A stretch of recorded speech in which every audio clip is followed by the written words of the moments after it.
এখন আপনাদের জনসভায় যদি হামলা করে আপনার তো জনসভায় যাবেন না ভয়তে, আপনার তো পোশাক করে তারপর ওখান দিয়ে ভয়তে আইয়ে পড়বেন, আপনারা ওখানে গিয়ে ফিট পড়বেন। আর বঙ্গবন্ধুর মাথার উপরে ছিল অস্ত্রের ঝঞ্ঝানি, আর নিচে বসে জনসাধারণের কাছে তার সেই যুদ্ধের প্রস্তুতির রণকৌশল তিনি দিয়েছেন। এই 7ই মার্চ বাতিল করবে, আমার মামুর বাড়ির বেসাদ পেয়ে গেছে। কি রে কি! জেনারেল জিয়াউর রহমান তিনি নিজের কণ্ঠে, দ্ব্যর্থহীন কণ্ঠে তিনি সাংবাদিকদের একটি জিজ্ঞাসাবাদে তিনি বলেছেন যে বঙ্গবন্ধু তো মহান নেতা, 7ই মার্চের প্রেরণা ছিল আমার স্বাধীনতার যুদ্ধে ঝাঁপিয়ে পড়ার অন্যতম কারণ। তাহলে আপনি জিয়াউর রহমানকে বাদ করতেছেন, আপনি 9 জন সেক্টর কমান্ডারকে বাদ করতেছেন, আপনি আতাউল গনি ওসমানীকে বাদ করতেছেন, আপনি তাজউদ্দিনকে অসম্মান করতেছেন, আপনি নজরুল ইসলামকে অসম্মান করতেছেন। যে হুজুর ভাসানী 9ই মার্চের ভাষণে বলছে যে বঙ্গবন্ধু 7ই মার্চের ভাষণের পক্ষে আপনি সেই 9ই মার্চের সেই হুজুর ভাসানীকে আপনি অপমান করতেছেন, তাহলে এটা তো অবশ্যই ইতিহাস বিকৃত। ইতিহাস বিকৃত। আজকে অনেকে বলে কি জানেন, জয় বাংলার পরিবর্তে নাকি জয় পাকিস্তান বলা হয়েছিল। হায় রে নরধম নরপশু এবং কি বলে ওটাকে বর্বরের দল। তৎকালীন সময় আসম আব্দুর রব তিনি পরবর্তীতে জাসদ গঠন করে, তার থেকে তো বিরোধিতা বঙ্গবন্ধুর বেশি কেউ করেনি। তিনিই বলেছেন, বঙ্গবন্ধুর পায়ের কাছে তিনি বসা ছিলেন এবং যতক্ষণ না পর্যন্ত বঙ্গবন্ধু স্বাধীনতার ঘোষণা এবং জয় বাংলা স্লোগান না দিয়েছে ততক্ষণ পর্যন্ত তিনি সেখান থেকে ওঠেন।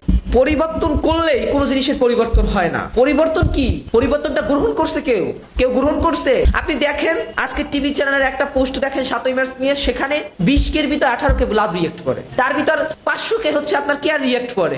কি হয়েছে তাতে? হয়েছে নাকি তাতে? পরিবর্তনটা কে গুনায় ধরে? কে ধরে? পাকিস্তান চাপাই দিছিল, পাকিস্তানের রাষ্ট্রভাষা উর্দু চাপাই দিছিল, কেউ গুনায় ধরছে? কেউ গুনায় ধরছে? 6 দফারে রাষ্ট্রদ্রোহিতার সামিল দিছিল, বাঙালি গুনায় ধরছে।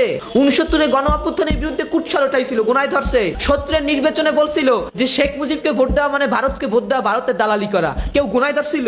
কেউ গুনায় ধরছে? কারণ মানুষ জানে যে ভারতের মতো একটা রাষ্ট্র আর বাংলাদেশের মতো একটা ছোট রাষ্ট্র, বাংলাদেশের 28টা রাষ্ট্রের মতো একটা ভারত, সেখানে ভারতের একটা প্রদেশে যা লাগে তা বাংলাদেশে উৎপাদনও হয় না। মানুষ সুযোগে নেই, মানুষ এখন সজাগ। পরিবর্তন করলে তাতে কিচ্ছু আয় যায় না। ওই সরকারি বই থেকে পরিবর্তন করুক, তাতে কি মানুষ শুনবে না? এবারের সংগ্রাম আমাদের স্বাধীনতার সংগ্রাম, এবারের সংগ্রাম আমাদের মুক্তির সংগ্রাম। কোন নেতায় বলতে পারছে? এরকম বক্তব্য দিতে পারছে? কোন নেতায় বলতে পারছে সুদৃঢ় এবং সুকৌশলী ভাবে? পারে নাই। পারবে কেমনে? দেশের প্রতি দায়বদ্ধতা থাকতে হয়, জনগণের প্রতি দায়বদ্ধতা থাকতে হয়, স্বাধীনতার প্রতি দায়বদ্ধতা থাকতে হয়। বঙ্গবন্ধু শেখ মুজিবুর রহমানের 7ই মার্চের ভাষণে তিনি গণতন্ত্র, সমাজতন্ত্র, ধর্মনিরপেক্ষতা, জাতীয়তাবাদ এবং এই দেশের মানুষের মুক্তির বীজ বপন করে। সেই ভাষণের ভিতর নিহিত ছিল স্বাধীনতার সেই যুদ্ধের প্রস্তুতি। 26শে মার্চ ঘোষণা হয়ে গেল আর যুদ্ধ হয়ে গেল কেন? একদিনে কি যুদ্ধের প্রস্তুতি হয়েছিল? 7ই মার্চের ভাষণের পর সমগ্র জাতি বুঝে গিয়েছিল যে আমাদেরকে যুদ্ধের ময়দানে নামতে হবে। যুদ্ধের দামামা বাজছে, পাকিস্তানি হানাদার বাহিনীর শেষ সৈন্যটিকে বাংলার মাটি হতে উৎখাত করতে হবে। সেই ম্যান্ডেট নিয়ে সমগ্র বাঙালি জাতি 7ই মার্চে তৎকালীন রেসকোর্স ময়দান, বর্তমান সরদি উদ্যানে নারী, পুরুষ, যুবক, যুবতী, কৃষক যার যার স্থান থেকে ছুটে এসেছিল। কেন ছুটে এসেছিল? যুদ্ধের প্রস্তুতি কিভাবে গ্রহণ করা যায় তা শুনতে। যুদ্ধে প্রস্তুতিতে বঙ্গবন্ধু কি বলেছে? আমি যদি নাও থাকি, আমি যদি হুকুম দেবার নাও পারি, তোমরা তোমাদের সংগ্রাম চালিয়ে যাবে। এখানে বঙ্গবন্ধু কি একেবারে পরিপূর্ণভাবে বলে দিয়েছে যে তার অনুপস্থিতিতে কি করতে হবে? সংগ্রাম করতে হবে। বঙ্গবন্ধু নেই, সংগ্রাম করতে হবে। বঙ্গবন্ধুকে কারাগারের ওই অন্ধকার প্রকাশে যদি রাখে, আমরা সংগ্রাম করব। নেতা তো সে যে নেতা জেলে যাওয়ার পর তার আদর্শের উপর ভিত্তি করে যুদ্ধ হয়। আপনি দেখুন নেলসন ম্যান্ডেলা, তিনি জেলে ছিল, তার আদর্শের উপর ভিত্তি করে সংগ্রাম হয়েছে। নেতারা তো কখনো মারা যায় না, নেতা তো থাকে মহিয়ান। এমন জীবন করিবে ঘটন, হাসিলে তুমি কাঁদিবে ভুবন। 7ই মার্চের ভাষণে বঙ্গবন্ধু সমগ্র বাঙালি জাতির কাছে একটা অবিসাংবাদিত নেতা। 1952 সালের ভাষা আন্দোলন ছিল বাঙালি জাতির অস্তিত্বের প্রথম সুর। যে অস্তিত্বের সুরে গলা লাগিয়ে বাংলার দামাল ছেলেরা, বাংলার মানুষ 200 বছরের পরাধীনতা, গোলামি, উপনিবেশী এবং জালেমদের বিরুদ্ধে সংগ্রামে আত্মনিয়োগ করেছিল। 1954 সালের প্রাদেশিক নির্বাচন, 1958 সালের প্রাদেশিক নির্বাচন, 1962 সালের শিক্ষা আন্দোলন, 66-এর 6 দফা, 69-এর গণ অভ্যুত্থান, 70-এর সাধারণ নির্বাচন। এই নির্বাচনে সমগ্র বাঙালি জাতি বঙ্গবন্ধু তথা আওয়ামী লীগকে সংখ্যাগরিষ্ঠ আসনে তারা রূপায়িত করে। এটা কেন করে? 6 দফা ছিল বাঙালির মুক্তির সনদ। 6 দফার সাথে 70 রিলেটেড, 70-এর সাথে 71 রিলেটেড। এবং 71-এ আমি যদি বিএনপির ভাষায় বলি, বিএনপি বলে জিয়াউর রহমান স্বাধীনতা ঘোষণা দিয়েছে বঙ্গবন্ধুর পক্ষে তিনি স্বাধীনতার ঘোষণা দিয়েছে। জেনারেল জিয়াউর রহমান তিনি নিজের কণ্ঠে, দ্ব্যর্থহীন কণ্ঠে তিনি সাংবাদিকদের একটি জিজ্ঞাসাবাদে তিনি বলেছেন যে বঙ্গবন্ধু তো মহান নেতা, 7ই মার্চের প্রেরণা ছিল আমার স্বাধীনতার যুদ্ধে ঝাঁপিয়ে পড়ার অন্যতম কারণ। তাহলে আপনি জিয়াউর রহমানকে বাদ করতেছেন, আপনি 9 জন সেক্টর কমান্ডারকে বাদ করতেছেন, আপনি আতাউল গনি ওসমানীকে বাদ করতেছেন, আপনি তাজউদ্দিনকে অসম্মান করতেছেন, আপনি নজরুল ইসলামকে অসম্মান করতেছেন। যে হুজুর ভাসানী 9ই মার্চের ভাষণে বলছে যে বঙ্গবন্ধু 7ই মার্চের ভাষণের পক্ষে আপনি সেই 9ই মার্চের সেই হুজুর ভাসানীকে আপনি অপমান করতেছেন, তাহলে এটা তো অবশ্যই ইতিহাস বিকৃত। ইতিহাস বিকৃত। আজকে অনেকে বলে কি জানেন, জয় বাংলার পরিবর্তে নাকি জয় পাকিস্তান বলা হয়েছিল। হায়রে নরধম নরপশু এবং কি বলে ওটাকে বর্বরের দল। তৎকালীন সময় আসম আব্দুর রব তিনি পরবর্তীতে জাসদ গঠন করে, তার থেকে তো বিরোধিতা বঙ্গবন্ধুর বেশি কেউ করেনি। তিনিই বলেছেন বঙ্গবন্ধুর পায়ের কাছে তিনি বসা ছিলেন এবং যতক্ষণ না পর্যন্ত বঙ্গবন্ধু স্বাধীনতার ঘোষণা এবং জয় বাংলা স্লোগান না দিয়েছে ততক্ষণ পর্যন্ত তিনি সেখান থেকে উঠেন। তাইলে যে বিরোধিতা করলো বঙ্গবন্ধু সে সত্য কথা বললো, আর আপনার তখন জন্ম হয় না, আপনি বলেন জয় পাকিস্তান। কি একটা অবস্থা, মানে চাপাইয়ে দেওয়ার একটা প্রতিযোগিতা। আর কদিন তো পারবো যে গোলাম আজম জাতির পিতা, গোলাম আজম জাতির পিতা যিনি বাংলাদেশের রাজাকার কমান্ডারের প্রধান কমান্ডার ছিল, তারে বানাইবে জাতির পিতা।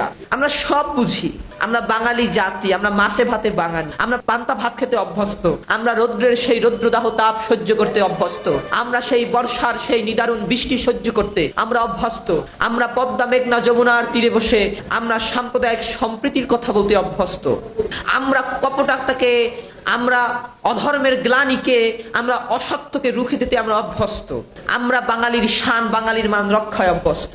যদি কোনো কতিপয় শ্রেণী, যদি কোনো স্বার্থান্বেষী মহল মনে করে ৭ই মার্চের দরকার নাই, যা দরকার নাই, অসুবিধা কি না, যা লাগবে না, তোমরা যেভাবে ৭ই মার্চকে উপস্থাপন করবো ও ৭ই মার্চ আমার লাগবে না। বঙ্গবন্ধু বলছে যার যা আছে তা নিয়ে ঝাঁপিয়ে পড়ো। বঙ্গবন্ধু বলছে এবারের সংগ্রাম আমাদের মুক্তির সংগ্রাম, এবারের সংগ্রাম আমাদের স্বাধীনতার সংগ্রাম। বঙ্গবন্ধু বলেছে আমি যদি নাও থাকি, হুকুম দেবার নাও পারি, তোমরা তোমাদের সংগ্রাম চালিয়ে যাও। বঙ্গবন্ধু বলে গিয়েছে ওদেরকে ভাতে মারবো, ওদেরকে পানিতে মারবো, আর যদি আমার ভাইয়ের উপর হত্যা করা হয় তাহলে পরিণাম ভালো হবে না। বঙ্গবন্ধু বলেছে সৈন্যবাহিনী সুন্দর ব্যারাকে, সৈন্যবাহিনী সুন্দর রাজপথে না, কারণ গণতান্ত্রিক দেশে গণতন্ত্র চর্চা মানুষ করবে। আপনি সৈন্যবাহিনীকে মাঠে নামিয়ে আপনি মানুষের ভোটাধিকার, মানুষের অধিকার, মানুষের মানবাধিকার, মানুষের পলিটিক্যাল রাইট, মানুষের সিভিল রাইট, মানুষের ফান্ডামেন্টাল রাইটকে আপনি নস্যাৎ করবেন, তা তো হবে না। এটা বঙ্গবন্ধু শিখিয়ে গিয়েছে কিভাবে সংগ্রাম করতে হয়। মানুষ সংগ্রাম করেছে, এটাই যথার্থ।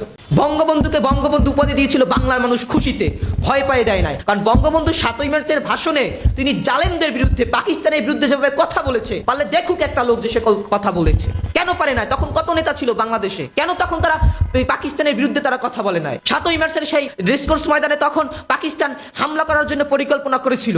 এখন আপনাদের জনসভায় যদি হামলা করে, আপনার তো জনসভায় যাবেন না ভয়তে, আপনার তো পোশাক করে তারপর ওখান দিয়ে ভয়তে আইয়ে পড়বেন, আপনারা ওখানে গিয়ে ফিট পড়বেন। আর বঙ্গবন্ধুর মাথার উপরে ছিল অস্ত্রের ঝঞ্ঝানি, আর নিচে বসে জনসাধারণের কাছে তার সেই যুদ্ধের প্রস্তুতির রণকৌশল তিনি দিয়েছেন। এই ৭ই মার্চ বাতিল করবে, আমার মামুর বাড়ির ব্যাসাদ পেয়ে গেছে। কি রে, কি একটা অবস্থা, হায় রে হায়।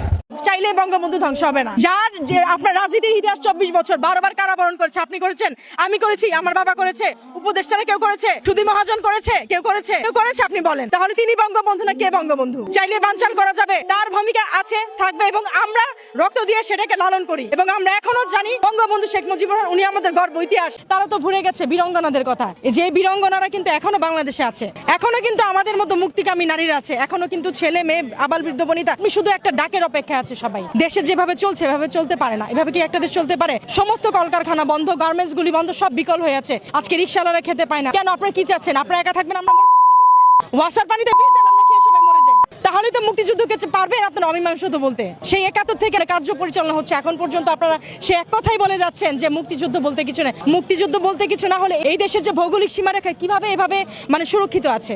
আপনি আমার এই কথার উত্তর দেন। যদি মুক্তিযুদ্ধ অমীমাংসিত হবে, আপনি আমার এই 4টা কথার উত্তর দেন। এই দেশে ভৌগোলিক সীমারেখা কিভাবে এখনো অলঙ্ঘিত রয়েছে? কিভাবে কোনো কক্সবাজার অন্যের হাতে, কেন এখন কক্সবাজার চলে গেল? কি কারণে চলে গেল? কি কারণে এখনো একটা যুদ্ধ বিমান বাংলাদেশে ঢুকতে সাহস পায় না? কার কারণে, কি জন্য? চাইলেই কিন্তু সব ধ্বংস করে দেওয়া যায় না। 71 আমাদের জাতির ইতিহাস, সারা পৃথিবীতে ওয়ার্ল্ড ওয়াইড 71, 71 এবং বঙ্গবন্ধুর যদি কোনো ভূমিকাই না থাকে তাহলে বঙ্গবন্ধু নামটা এলো কোত্থেকে? তার নাম তো শুধু শেখ মুজিবুর রহমান। আমাকে এই কথার উত্তর আগে দিতে হবে। 2 নম্বর কথা, তিনি যে বঙ্গবন্ধু কথাটা, এটা কি উনি নিজে নিজের নামের সাথে যুক্ত করেছিলেন? বাংলার লোক তাকে যুক্ত করেছিল। জাতির পিতাকে উনি নিজের গায়ে নিজে লাগিয়েছেন। কখন একটা মানুষ পিতা বলে?